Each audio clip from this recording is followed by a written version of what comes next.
ದೇಶ ಕಂಡ ಧೀಮಂತ ನಾಯಕ ಎಸ್.ಎಂ. ಕೃಷ್ಣ ಇವತ್ತು ವಿಧಿವಶರಾಗ್ತಾರೆ. ರಾಜ್ಯದ ಮಾಜಿ ಮುಖ್ಯಮಂತ್ರಿ ಎಸ್.ಎಂ. ಕೃಷ್ಣ ತಮ್ಮ 92ನೇ ವಯಸ್ಸಲ್ಲಿ ಇನ್ನಿಲ್ಲವಾಗ್ತಾರೆ.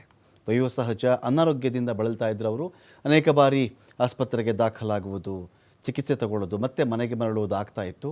ಆದರೆ ಇವತ್ತು ಬೆಳಗಿನ ಜಾವ 3 ಗಂಟೆಯ ಹೊತ್ತಿಗೆ ಎಸ್.ಎಂ. ಕೃಷ್ಣ ಅವರು ಕೊನೆಯ ಬಾರಿಗೆ ಉಸಿರು ತಗೊಳ್ತಾರೆ.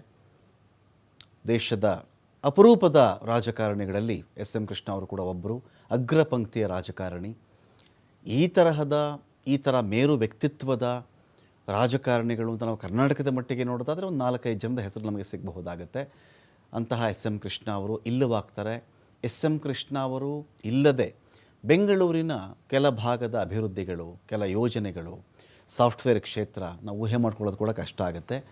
ಅಂತಹ ಎಸ್.ಎಂ. ಕೃಷ್ಣ ಅವರು ಶ್ವಾಸಕೋಶದ ಸಮಸ್ಯೆಯಿಂದ ಬಳಲ್ತಾ ಇದ್ದರು. ಹಿರಿಯ ರಾಜಕಾರಣಿ ಈ ರೀತಿ ತಮ್ಮ 92ನೇ ವಯಸ್ಸಿನಲ್ಲಿ ಇಲ್ಲವಾಗ್ತಾರೆ. ತುಂಬ ಅದ್ಭುತವಾದಂಥ ವಾಗ್ಮಿ, ಚೆನ್ನಾಗಿ ಓದ್ಕೊಂಡಿದ್ದರು, ದೂರಗಾಮಿ ಆಲೋಚನೆಗಳ ಒಂದು ವ್ಯಕ್ತಿತ್ವ ಇತ್ತು ಅವರಿಗೆ. ವಿದೇಶಗಳಲ್ಲಿ ಓದಂತಹ ಅನುಭವ ಇತ್ತು, ಕ್ರೀಡೆ ಬಗ್ಗೆ ಒಂದು ಅಭಿರುಚಿ ಇತ್ತು, ಅಧ್ಯಯನ ಇತ್ತು, ಮೇಧಾವಿತನ ಇತ್ತು, ಮುತ್ಸದ್ದಿತನ ಇತ್ತು, ಕೋಪ ಮಾಡಿಕೊಳ್ಳೋ ವ್ಯಕ್ತಿತ್ವ ಅವ್ರದ್ದಾಗಿರಲಿಲ್ಲ. ಎಸ್.ಎಂ. ಕೃಷ್ಣ ಅವರು ಅವತ್ತೇನೋ ಒಂದು ಬಿತ್ತನೆ ಮಾಡ್ತಾರೆ ಅಂತ ಹೇಳಿದ್ರೆ ಅದರ ಫಲವನ್ನು ಇವತ್ತಿಗೆ ನಮಗೆ ಚೆನ್ನಾಗಿ ಗೊತ್ತಾಗ್ತಾ ಇದೆ. ಏನು ಅದರ ಫಲ ಸಿಕ್ಕಿದೆ ನಮಗೆ.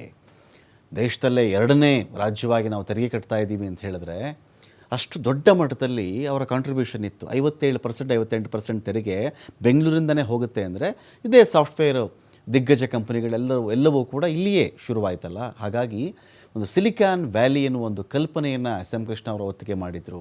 ಉದ್ಯಾನವನಗಳಿಗೆ ಕಾರಣಕರ್ತರಾದರು, ವಿಕಾಸಸೌಧಕ್ಕೆ ಕಾರಣಕರ್ತರಾದರು, ಉದ್ಯೋಗ ಸೌಧಕ್ಕೆ ಒಂದು ಕಾರಣಕರ್ತರಾದರು, ಮೈಸೂರು ಬೆಂಗಳೂರು ಚತುಷ್ಪಥ ಯೋಜನೆಗೆ ಅವರು ಕಾರಣೀಭೂತರಾಗ್ತಾರೆ, ಕೆಲವು ರಿಂಗ್ ರೋಡ್ಗಳಿಗೆ ಕಾರಣೀಭೂತರಾಗ್ತಾರೆ. ಈ ರೀತಿಯಾಗಿ ಕಾವೇರಿ ವಿಚಾರದಲ್ಲಿ ಅವ್ರನ್ನ ಮರೆಯುವಂತಿಲ್ಲ.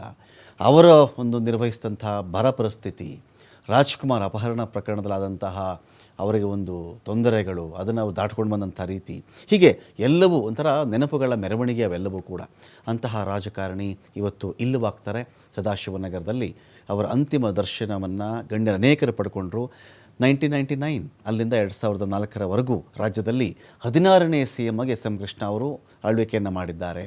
2004ರಿಂದ 8ರವರೆಗೆ ಮಹಾರಾಷ್ಟ್ರದ ರಾಜ್ಯಪಾಲರಾಗಿದ್ದರು. ಕೇಂದ್ರ ವಿದೇಶಾಂಗ ಸಚಿವರಾಗಿಯೂ ಕೂಡ ಕೆಲಸ ನಿರ್ವಹಣೆ ಮಾಡಿದ್ರು ಅವರು.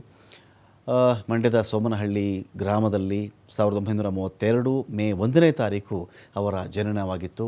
ಹುಟ್ಟೂರಲ್ಲೇ ಪ್ರಾಥಮಿಕ ಶಿಕ್ಷಣವನ್ನು ಪಡೆದಿದ್ದರು. ಮೈಸೂರು ಮಹಾರಾಜ ಕಾಲೇಜಲ್ಲಿ ಡಿಗ್ರಿ ಮಾಡ್ಕೊಳ್ತಾರೆ. ಬೆಂಗಳೂರಿನ ಸರ್ಕಾರಿ ಕಾನೂನು ಕಾಲೇಜಲ್ಲಿ ವ್ಯಾಸಂಗವನ್ನು ಮಾಡ್ತಾರೆ. ನಂತರದ ಅಮೆರಿಕದ ಟೆಕ್ಸಸ್ ರಾಜ್ಯದಲ್ಲಿರ್ತಕ್ಕಂಥ ಸದರ್ನ್ ಮೆಥಡಿಸ್ಟ್ ವಿವಿಯಲ್ಲಿ ವ್ಯಾಸಂಗ ಮಾಡ್ತಾರೆ. ವಾಷಿಂಗ್ಟನ್ನಲ್ಲಿರ್ತಕ್ಕಂಥ ಜಾರ್ಜ್ ವಾಷಿಂಗ್ಟನ್ ವಿಶ್ವವಿದ್ಯಾಲಯದಲ್ಲಿ ಪ್ರತಿಷ್ಠಿತ ಫುಲ್ ಬ್ರೈಟ್ ವಿದ್ಯಾರ್ಥಿ ವೇತನ ಪಡೆದಿದ್ದಂತಹ ಎಸ್.ಎಂ. ಕೃಷ್ಣ ಅವರು ನಿಜವಾಗಿಯೂ ಬ್ರೈಟ್ ಸ್ಟೂಡೆಂಟ್ ಅವರು. ಅವತ್ತಿನ ಕಾಲಕ್ಕೆ ಆ ಥರ ಸ್ಕಾಲರ್ಶಿಪ್ ಸಿಗಬೇಕು ಅಂತ ಹೇಳಿದ್ರೆ ಯಾರಿಗೂ ಕೊಡ್ತಾ ಇರಲಿಲ್ಲ. ಒಂದು ಪ್ರತಿಭೆ ಇರಬೇಕು, ಅಧ್ಯಯನ ಇರಬೇಕು, ವಿದ್ವತ್ತಿರಬೇಕು, ಅಂಥವ್ರಿಗೆ ಅದು ಸಿಗ್ತಾ ಇತ್ತು. ಆ ರೀತಿ ಬೆಳೆದು ಬಂದಂಥ ಎಸ್.ಎಂ. ಕೃಷ್ಣ ಅವರು ಕರ್ನಾಟಕದಲ್ಲಿ ಮುಖ್ಯಮಂತ್ರಿಯಾಗಿಯೂ ಕೂಡ ಆಳ್ವಿಕೆಯನ್ನು ಮಾಡ್ತಾರೆ. ಅವರ ಮುಖ್ಯಮಂತ್ರಿಯ ದಿನಗಳು ಕರ್ನಾಟಕದ ರಾಜಕೀಯ ಇತಿಹಾಸದಲ್ಲಿ ಅಜರಾಮರವಾಗಿ ಉಳ್ಕೊಳ್ತವೆ.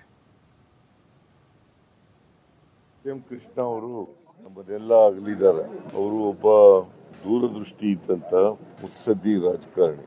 ಕರ್ನಾಟಕ ಮತ್ತು ದೇಶದ ರಾಜಕಾರಣದಲ್ಲಿ ಬಹಳ ದೀರ್ಘಕಾಲ ತಮ್ಮನ್ನು ತೊಡಗಿಸಿಕೊಂಡಿದ್ದವರು.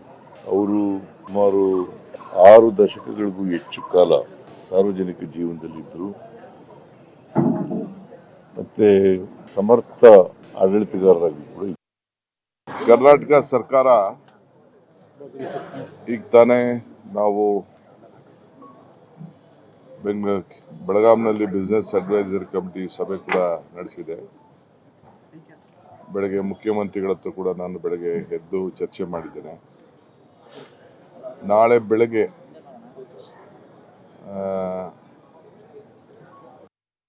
ಒಬ್ಬ ಧೀಮಂತ ನಾಯಕ, ಮಾಜಿ ಮುಖ್ಯಮಂತ್ರಿಗಳು ಎಸ್.ಎಂ. ಕೃಷ್ಣ ಅವರ ಅಗಲಿಕೆ ನಮ್ಮೆಲ್ಲರಿಗೂ ಸಹ ಅತೀವಾಗಿರ್ತಕ್ಕಂಥ ಒಂದು ನೋವನ್ನು ತಂದುಕೊಟ್ಟಿದೆ.